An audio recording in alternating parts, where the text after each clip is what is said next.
Akhirnya setelah kembali ke orang tua mengembalikan saya ke sekolah negeri yang di mana Ibu Yuli itu menyekolahkan saya. Nah, di tahun 2009 di sekolah kami itu ada pelatihan komputer kan, komputer bicara. Di situ ada salah satu pelatihnya, saya mention aja, beliau Bapak Ritson Manyonyo, Direktur Yayasan El Safan yang sekarang saya tinggal, yang saya bekerja. Jadi beliau yang memperkenalkan saya dengan komputer, beliau yang memperkenalkan saya dengan macam-macam pokoknya. Beliau juga menceritakan tentang Yayasan El Safan di Jakarta, bahwa mereka menangani anak-anak tunanetra. Terus saya kan tertarik, saya bilang, kan saya nggak mungkin balik lagi ke Ibu Yuli kan, karena masa pembinaan saya udah selesai.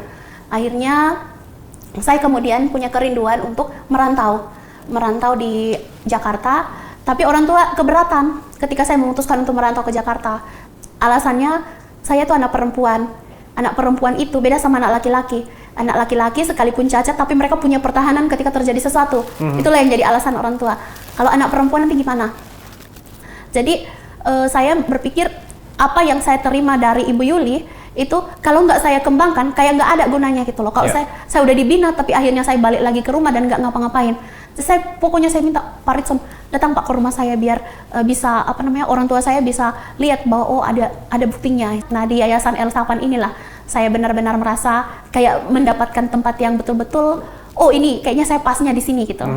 Tantangan terbesar yang sangat sulit dilewati adalah ketika saya harus melakukan segala sesuatu sendiri. Ya, mulai dari hal kecil, entah pergi berbelanja atau pergi kemana gitu.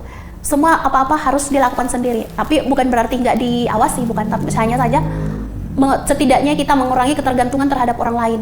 Karena saya menyaksikan sendiri teman-teman yang sama kondisinya dengan saya, mereka bisa gitu. Dan akhirnya saya juga ikut, sekalipun ada salah-salahnya, ada mengalami sedikit eksiden, tapi ya saya akhirnya puji Tuhan melewati. Saya sudah 14 tahun.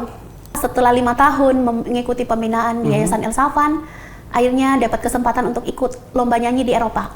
Wow, oke. Itu di tahun berapa itu? Tahun 2017. 2017, iya. oke. Dan pada tahun 2019, saya masuk kuliah di salah satu sekolah teologi yang ada di Jakarta. Itu saya masuk kuliah dibantu oleh Yayasan El Safan juga. Setelah saya mengetahui banyak hal, setelah saya menyadari keberadaan saya, setelah saya menyadari bahwa saya berharga, salah satu tujuan saya itu adalah bagaimana bisa memenangkan jiwa untuk Tuhan. Wow.